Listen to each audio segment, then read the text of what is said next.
Et bonjour les amis, donc je vous retrouve cette semaine avec une nouvelle petite vidéo.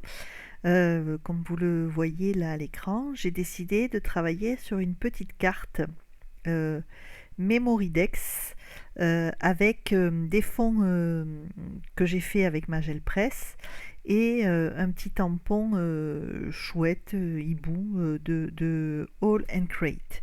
Donc moi je dispose d'un Memoridex noir. Je vais vous incruster la photo.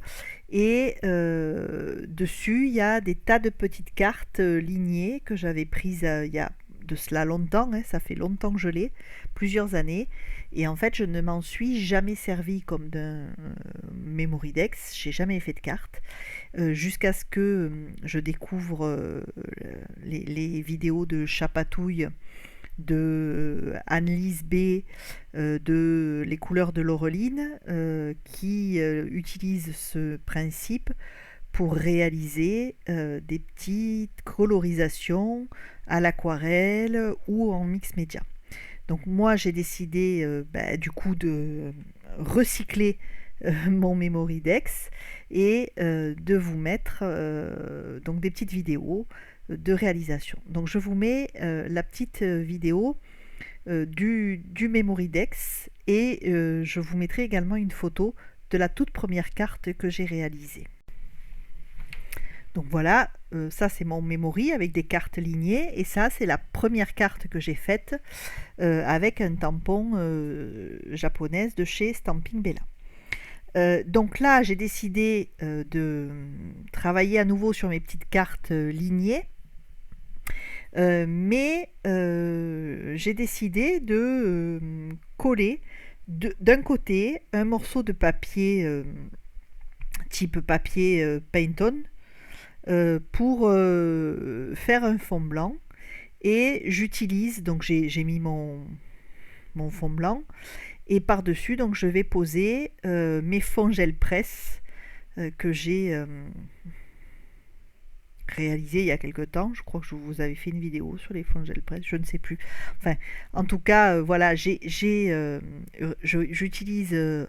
mes fonds gel presse et comme j'ai décidé de faire la petite chouette avec les coloris du packaging, de réutiliser les coloris du packaging, j'ai essayé de trouver des fonds qui soient coordonnés, qui fassent un peu couleur d'Halloween. Donc j'ai utilisé un fond, là j'ai un fond qui est un peu orangé, rose.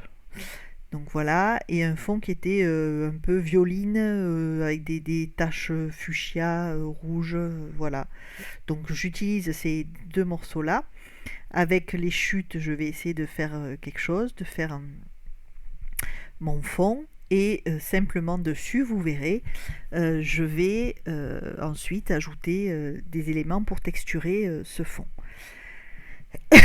Donc je garde la partie lignée derrière la carte parce que tout simplement derrière la carte, comme c'est ligné, comme je suis pas très douée pour écrire sans les lignes, comme les petits en fait, j'utilise l'arrière de ma carte pour noter la date de réalisation et les médias utilisés pour la créer. Donc la japonaise, la première était faite, le fond était fait au feutre écoline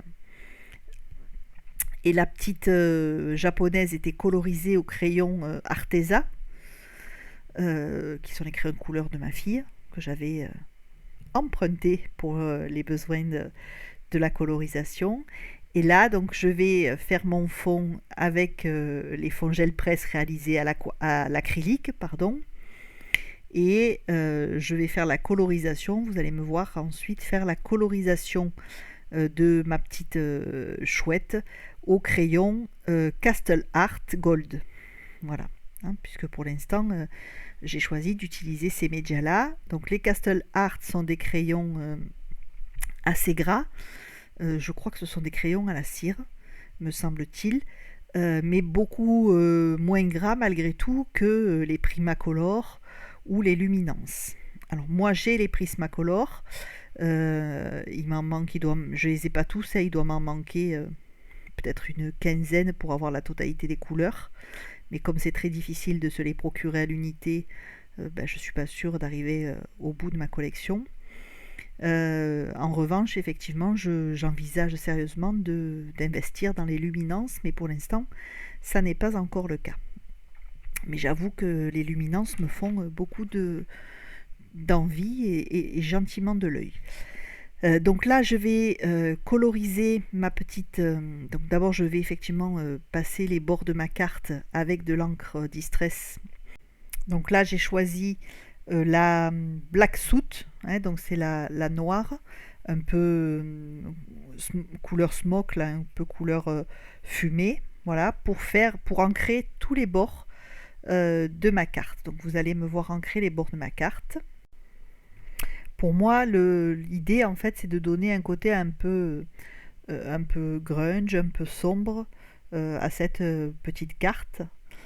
Et surtout qu'on ne voit pas le blanc, le contour blanc de la carte, parce que je trouve que ça vient casser la réalisation. Donc j'aime bien que... C'est comme les bords des tamponnages, en fait. J'aime bien les repasser au stylo noir pour qu'on ne voit pas l'épaisseur de papier blanc, en fait. Je ne sais pas si c'est très clair, mais voilà.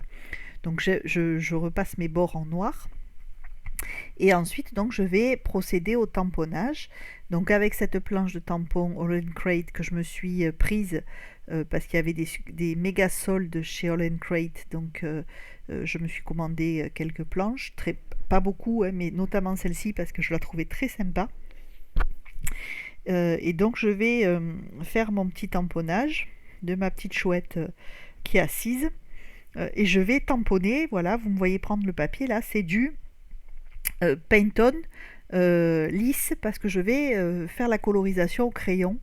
Donc pour que la colorisation soit plus agréable, je vais le faire sur ce papier lisse qu'en même temps je vais tester puisque je ne le connais pas. Je me suis pris le pack là, il est tout nouveau, donc ça va me permettre de voir si ce papier me convient. Donc je vais faire mon petit tamponnage et ensuite je vais procéder à la colorisation. Puis vous verrez, je vais détourer mon petit tampon et je le collerai sur ma petite carte en ayant pris soin avant